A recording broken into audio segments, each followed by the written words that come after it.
important. So we want Moon, right? Moon? Do we want Sun? I mean, do you want a Blade Dancer or a Monk, right? Way to start with a dilemma here. I think Moon is getting more votes, so let's do it.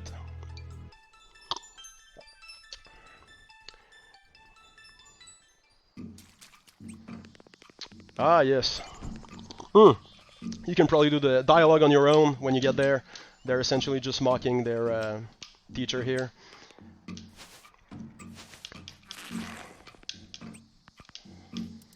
Ooh, battle music!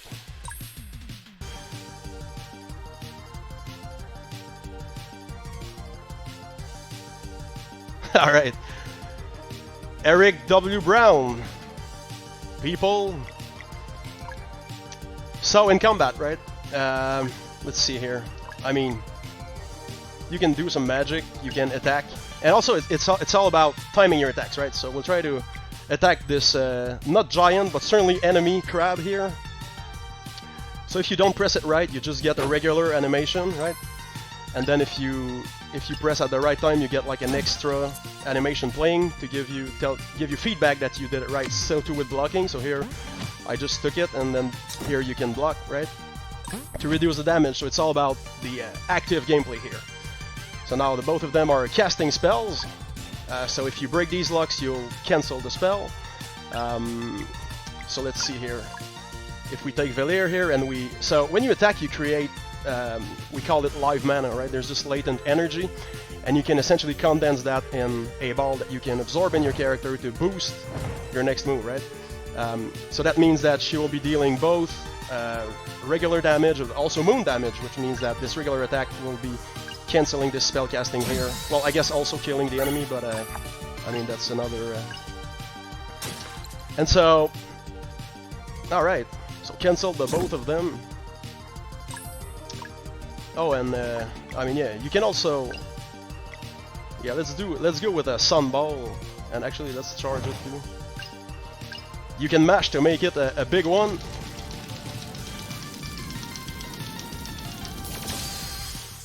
And we win, who would have thought? Getting experience points, leveling up, and then choosing which stat you want to increase, you know, things like that. A bunch of it is what you'd expect, and then hopefully some of it is what you don't expect, but hopefully you accept the proposition, and together we have created entertainment. But you'll be the judges, I guess on August 20 or later. So, the thing about moving around is we wanted a world that you can, you know, touch and feel. It's an RPG, it should be fun to hang out in, right? Not just fun to play, and so you can hike up, jump down, you know, whatever that looks like you can do, you should be able to. You can harvest berries, which gives you tents. They're essentially rations for resting, right? So no items and no using your healing spells outside of combat. What you do is that you gather essentially fruits and mushrooms and whatnot, and then you go to rest, which we can't afford at the moment, but I assume you get the idea.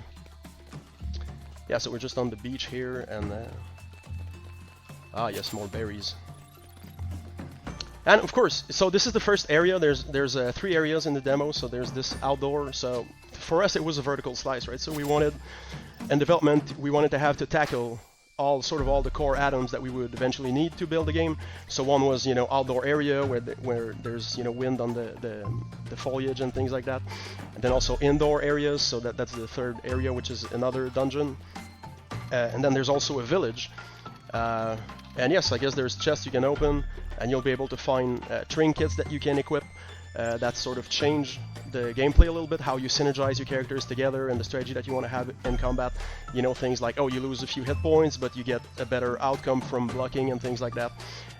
So depending on if you want to make the game, I guess, either easier, or you're more of a speedrunner type, or you like min-maxing, or you want to, you know, be able to take down that especially special hidden boss by the end of the game. So, you know, like everything is in and out. It got me in a little bit how many times I've been mentioning seamless. So yeah, we wanted it to feel really fluid, you know.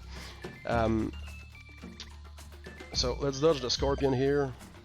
And I think Again, I said it would be short. I think that's all we'll be showing today. Just a quick look, you know, at the game, that the thing is actually alive and it's actually something you can touch and feel, and very soon too. And so, well, we should probably look at the time of day actually. No. Oh, you can also get them like from behind, and you start combat with a boost charge available, right? Let's try a Moonrang here. Oh yeah, wait, you can shield your people.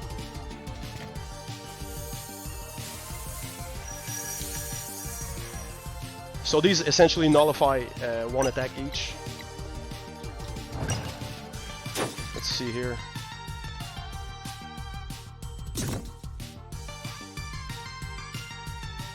Is the battle theme any good?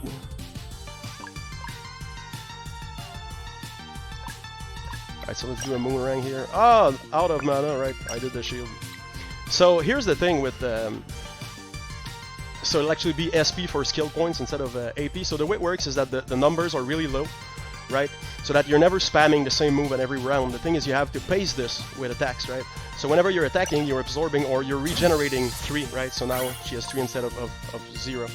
And so there's also this idea that you have to use it already, otherwise you're kind of missing out on potential high damage that you could have dealt. I really want to try a Moonrang though, so I'll try to spend a turn healing, even though we don't really need it here.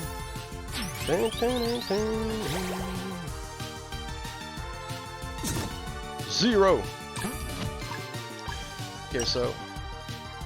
Wait, can I actually do this?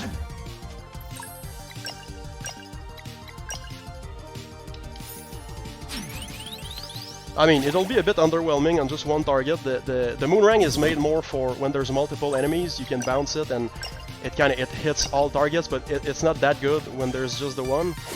It's also useful if an enemy is casting a big spell and there's many Moonlocks.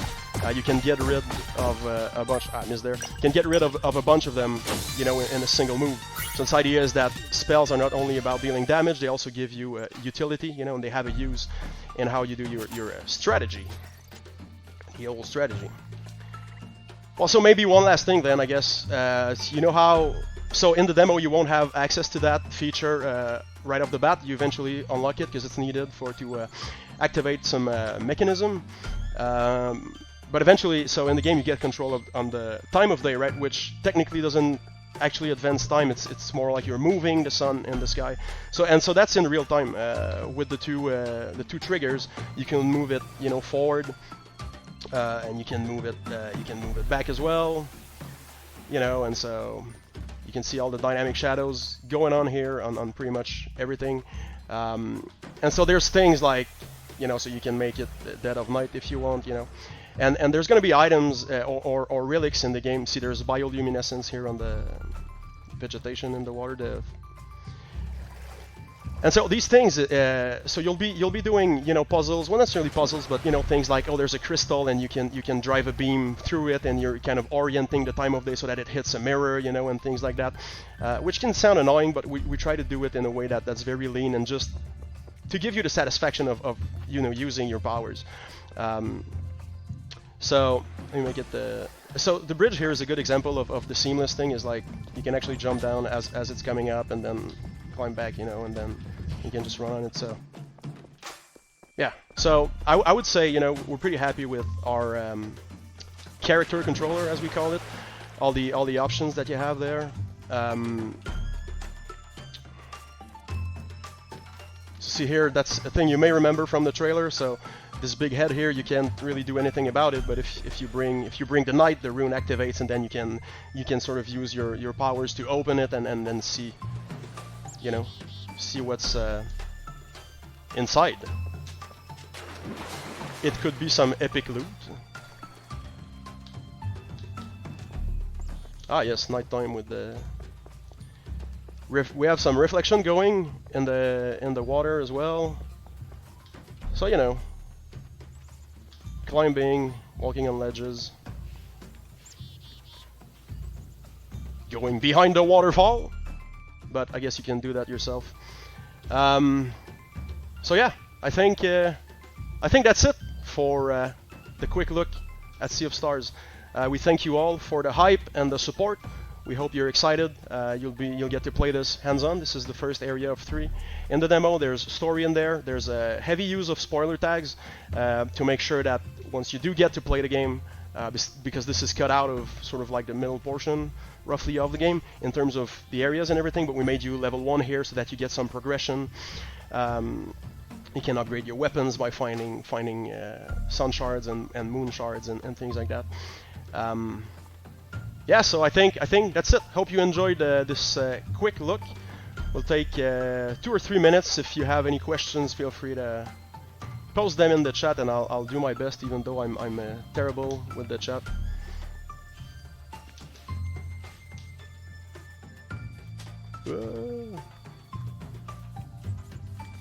Oh, you have the nighttime music as well, right?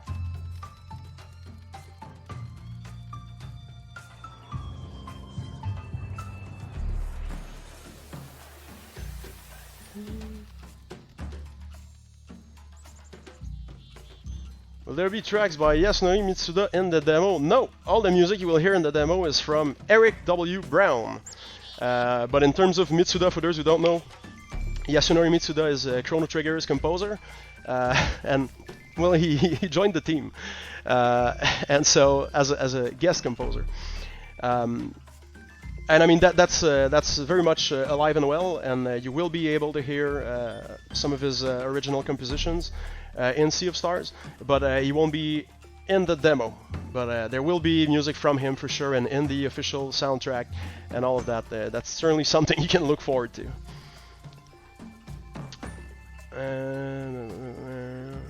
What's the biggest thing you're good about the game, but now love? I mean, we don't really argue on features and gameplay. There was some doubt on the idea of like being able to hoist and climb and touch everything, because that could easily become a task, you know, if the animation plays too slow, or if it's super, it can be like it can easily be frustrating, you know, that your input, it does things you don't want it to, and all of that. But it came along pretty nicely and actually shaped up as being one of the core things to the game, you know, to provide this sense of adventure, that it's a mix of you know, moving around and exploring in ways that are more engaging than just running around and with the occasional ladder. And then mixing that in with combat creates a thing where you're like, okay, yeah, we really actually did explore this place and discover things, you know, in ways that are hopefully interesting. But again, you can let us know. Can you multiplayer the 2 characters? So we hit a stretch goal on Kickstarter, which was for Single Player Plus. And so what Single Player Plus is it's not exactly 2-player, right? So Single Player Plus, you can think of perhaps Super Mario Galaxy or even the new Brothers. It's in a way that there's a main player that controls the camera and all of that, and then the other one is more of an assist, you know, like they get to run around and jump around, and they can still do some actions, and they can still be meaningful, but we're not getting into like the camera is blocked because the other one won't follow or things like that. So the main character is triggering the cutscenes, everything that has to do with like the combat.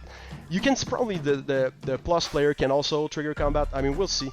It sounds like it's something we should probably have in there, but that will be a patch that we work on just right after the game releases. And also we'll have so some puzzles in the game will be more enjoyable if you have 2 players. And also we'll have a bonus dungeon, actually, which is already confirmed as a free update that will be rolling out after the game, that we'll start working on, after the main game releases.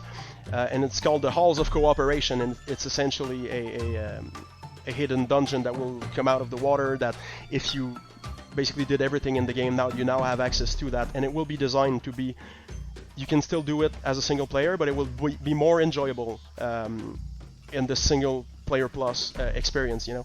So it will be less about scrolling the screens and more like set pieces that you can each like hold on to something to open up. You probably have a good gut feeling of where we're going with this. So we'll be serving, you know, a hearty slice of that without wanting to hinder, you know, the whole game. So I hope that answers that question. So yeah, I think that's it for now. I am now moving on to my regular coffee break. So for those who don't know, a couple times a week I stream. I just play some random games, sometimes some hidden obscure ones, sometimes some NES games, and sometimes some things that I haven't played for like 25 years that don't necessarily hold up, you know. We just do that for 30 minutes to an hour, and then we call it. So we'll go offline now so that the VOD for what relates to Sea of Stars people can still access easily, and then we'll come back up in not even 3 minutes. I'm playing Chip 'n Dale Rescue Rangers on NES today. So thanks for tuning in, and feel free to hit us up on Discord if you have any more questions. We're always there and always happy to take every and all questions. Thank you, everyone. Have a good one.